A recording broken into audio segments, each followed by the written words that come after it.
Which I say, on behalf of the media, where is that racism? I haven't seen it. I didn't say it was all driven by racism. I mean, Piers, if we take your kind of obsessive articles about Meghan, I'd say there's a dose of misogyny and xenophobia in there as well. Every paper today has literally like 10 pages. I've not been obsessive. I've criticised Meghan and Harry where I felt they've deserved criticism. And also, when people tweet those columns of mine, they don't include all the positive ones. They're trying to create a false impression that it's all been one-way negative criticism. It hasn't. You've been rewriting history here, Piers. From the beginning of Meghan's relationship with Harry going public, there were references to her being somehow associated with gang crime. No, there weren't. I know that piece. There was no, hang on. You can't just say this. No, okay, you asked me. Camilla Parker Bowles, Princess Diana and Fergie all got 10 times worse coverage in the media, as long as it was good coverage, 10 times worse than Meghan Markle. With very racialised forms of crime. There have been discussions about her exotic DNA. Her newborn baby Is her DNA not exotic by royal standards? She was the first mixed-race person to ever enter the royal family. This is the context. Why is the word exotic?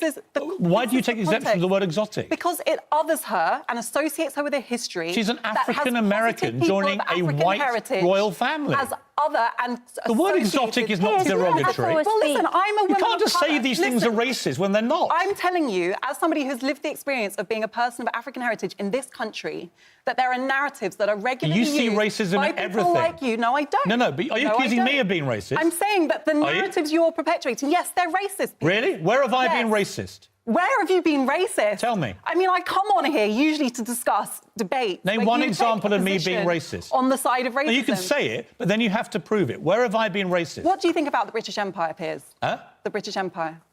What do you mean? What do you think of the British Empire? What do you think about it doesn't exist anymore. Do you think that it was positive that Britain went around the world trying to civilise people that regarded as savage? I think it had positives and negatives, as I've always said. And what putting yourself in the position of the only woman of colour in our lifetime to be a senior royal.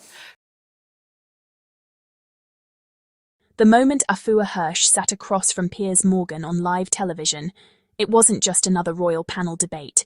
It was a collision between lived truth and institutional denial. The discussion had been triggered by what should have shaken any moral conscience in Britain to its core. The revelation that while Meghan was pregnant with Archie, there had been private discussions within the royal institution about how dark her baby's skin might be. Not after he was born. Not in hindsight, before he even took his first breath, before Meghan had even held her child in her arms. And yet, when this truth finally came into the open, instead of focusing on the cruelty of that reality, much of the British media focused on protecting the institution that allowed it to happen. Afua didn't walk into that studio to argue semantics. She walked in carrying the historical weight of what that kind of question has always meant for black families. Because when people speculate obsessively about the darkness of a baby's skin, they are not expressing curiosity, they are expressing anxiety, they are projecting hierarchy, they are assigning value, and Afua named that immediately, calmly, clearly, without shouting, without theatrics. She said what millions of people watching were thinking, but rarely see articulated so plainly on mainstream British television, that this obsession with Archie's skin tone was racism, rooted in centuries of dehumanisation of black people. Across from her sat Piers Morgan, a man who for years had built a media career on attacking Meghan. And instead of listening, instead of pausing to reflect on why this moment was so serious, he did what he has always done when confronted with racism. He denied it. Flatly, confidently, repeatedly. He reframed the concern about skin colour as normal curiosity. He suggested that calling it racist was an exaggeration.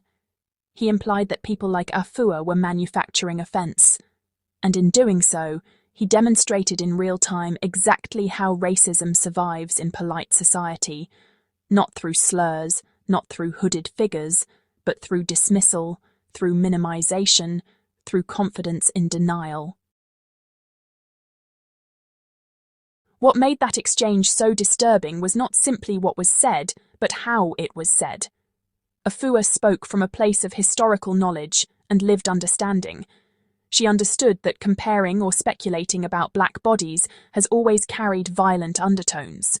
From colonial pseudoscience to modern media stereotyping, black skin has been measured, graded, feared, fetishized, and controlled. So when a royal institution, an institution born of empire, expresses anxiety about the darkness of a future king's descendant, it is not harmless, it is symbolic, it is structural, it is devastating. Piers, on the other hand, spoke from a place of power and comfort. He did not need to prove racism didn't exist. He only needed to assert that this specific case didn't qualify. That move is everything. Because racism in 2025 is rarely denied in the abstract.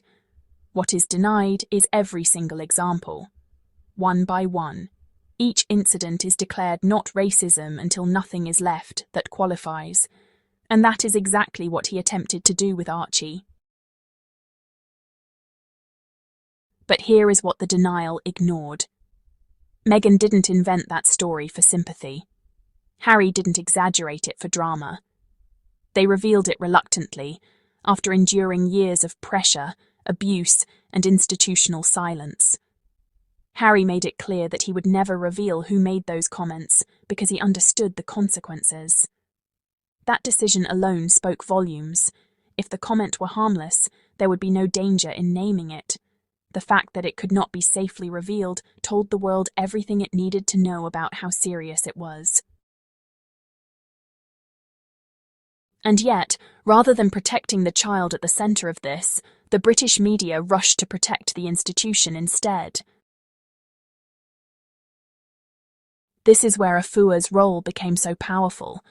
Because she refused to allow the narrative to slide into abstraction, she brought it back to the human level. A baby, a mother, a family, a question rooted in fear of blackness.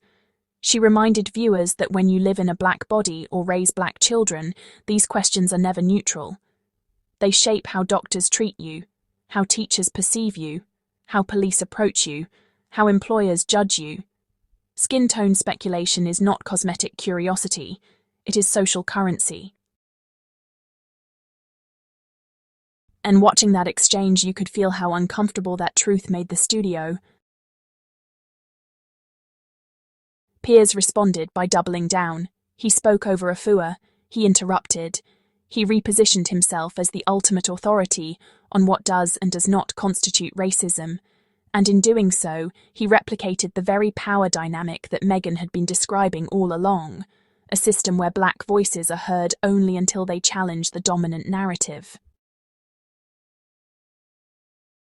What made the moment even more chilling was how predictable it was, because honestly, this wasn't the first time Piers Morgan had denied Meghan's lived experience.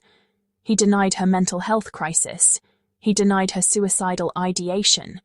He denied the pain she described. So, when he denied the racism directed at her child, it wasn't surprising. It was consistent. Consistent with a broader media campaign that had always treated Meghan not as a human being, but as a narrative inconvenience. And yet, Afua did not back down. She did not shrink. She did not soften her words for comfort. She stood in the gap that so many others were afraid to stand in. She said openly what British television rarely allows to be said without consequence, that racism does not require evil intent to exist. It only requires impact. And the impact of those skin tone conversations was devastating. Because imagine being a mother, pregnant with your first child, already under intense global scrutiny, already isolated within a rigid institution, already struggling with mental health, and then discovering that the family you married into is quietly worrying about how dark your baby might look. That fear does not land in a vacuum. It lands in a history of slavery, of colonialism, of segregation, of branding, of forced separation, of colour hierarchies that still shape life outcomes. Meghan understood that Harry understood that Afua understood that, and millions watching understood it too. What the denial did was reveal the deeper truth, that some people are only comfortable acknowledging racism when it comes packaged in the language of the past. They can condemn apartheid, they can condemn Jim Crow, they can condemn slavery. But when racism shows up in modern institutions, dressed in politeness and protocol, suddenly it becomes, complex. Suddenly it becomes unclear. Suddenly it becomes open to interpretation.